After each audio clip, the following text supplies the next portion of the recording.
Assalamualaikum warahmatullahi wabarakatuh. Perkenalkan, nama saya Nur Mahmudi Fadila. Di sini saya akan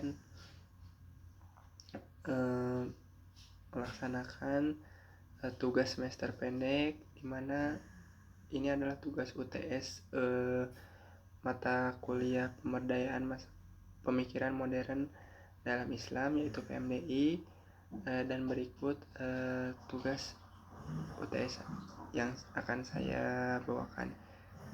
Era globalisasi menuntut kita untuk menjadi salah satu bagian di dalam masyarakat dunia yang dinamis dan kompetitif. Tanpa kedua kemampuan tersebut, mustahil kita sebagai bangsa hidup sejaya dengan bangsa-bangsa lain di dunia ini.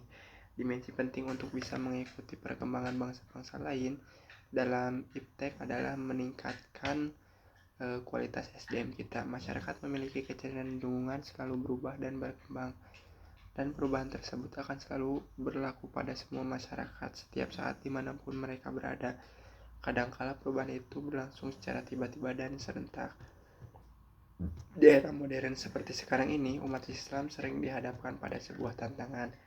Di antaranya adalah menjawab pertanyaan tentang di mana posisi Islam dalam kehidupan modern, serta bentuk Islam yang bagaimana yang harus ditampilkan guna menghadapi modernisasi dalam kehidupan politik, sosial, ekonomi, dan hukum.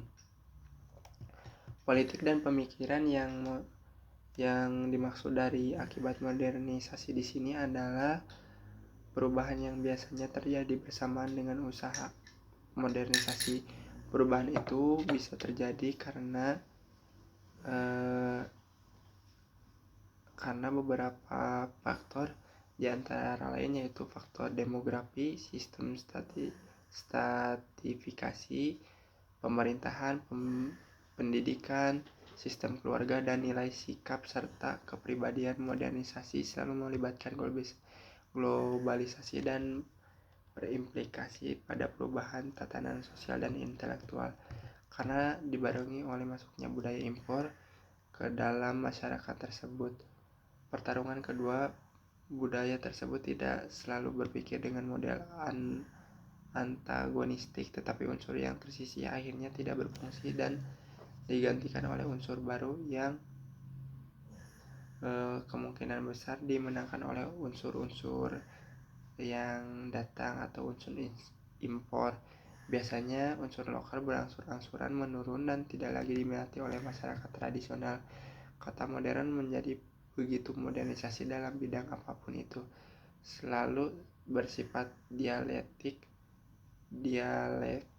dalam artian bahwa modernisasi di satu sisi menawarkan keuntungan dan kemudahan, akan tetapi di sisi lain juga membawa pada implikasi negatif. Dari sudut pandang lain, perubahan merupakan sunnatullah di muka bumi dan merupakan salah satu sifat asasi manusia dan alam raya secara keseluruhannya. Maka suatu kewajaran jika manusia, kelompok masyarakat, dan lingkungan hidup mengalami perubahan. Islam yang merupakan agama rahmatan lil alamin juga sebagai agama yang sesuai untuk setiap masa dan tempat tentunya menyambut baik segala bentuk perubahan yang bersifat positif itu. Maka sedikit mengurangi tentang tantangan yang dihadapi hasanah Islam dengan sifat klasiknya terhadap perubahan modernisasi dan pengaruh globalisasinya. Ketika kita dihadapkan pada masalah modernisasi yang semakin kompleks sekarang ini, maka tantangan kita untuk bisa memfilter semua itu akan tetap menjaga kemurnian akidah dan kemantapan iman, serta bagaimana kita bisa menjaga keutuhan dalam agama Islam. Dalam teori modernisasi ini pula, dengan kata lain, masyarakat selalu mengalami pertumbuhan, perkembangan, dan perubahan. Munculnya modernisasi seringkali dikaitkan dengan perubahan sosial atau sebuah perubahan penting dari struktur sosial, pola-pola perilaku, dan interaksi sosial. Dan sebaiknya kita melihat perubahan sosial sebagai sesuatu yang melekat pada sifat sesuatu, termasuk di dalam sifat kehidupan sosial. Ketika berbicara mengenai alam fisik, sejarah manusia, atau intelektualitas manusia, kita menemukan bahwa tidak ada yang tetap, melainkan segala sesuatu selalu bergerak dan berubah keadaannya. Dengan modernisasi yang dimunculkan oleh bangsa-bangsa Barat, diserap dengan cepat oleh bangsa-bangsa Asia atau bangsa-bangsa Timur. Hal ini untuk memberikan jawaban terhadap persoalan-persoalan yang dihadapi dalam upaya menciptakan masyarakat modernisasi yang islami, maka kita harus kembali memperhatikan sistem global yang dikembangkan oleh ajaran agama Islam.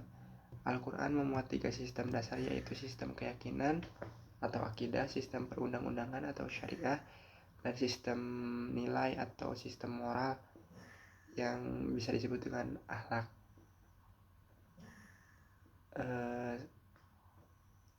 Ketiga sistem dasar ini merupakan satu kesatuan yang tidak boleh dipisahkan. Dengan demikian, setiap pribadi yang mengaku dirinya muslim harus menjadikannya sebagai paradigma dan komitmen dalam hidupnya. Hanya menekankan salah satu dari ketiganya, misalnya aspek ritual saja, menanamkan unsur akhlaknya saja, akan berakibat sangat fatal bagi umat Islam, dan ini seringkali terjadi. Komitmen tauhid adalah dasar pandangan dunia atau worldview bagi setiap umat muslim. Dengan pandangan kesatuan ketuhanan yang Maha Esa, akan timbul pandangan tentang kesatuan-kesatuan yang lainnya, seperti kesatuan jenis manusia, kesatuan penciptaan, kesatuan pedoman hidup, maupun kesatuan hidup dunia dan akhirat. Mungkin itu yang bisa saya jelaskan. Wassalamualaikum warahmatullahi wabarakatuh.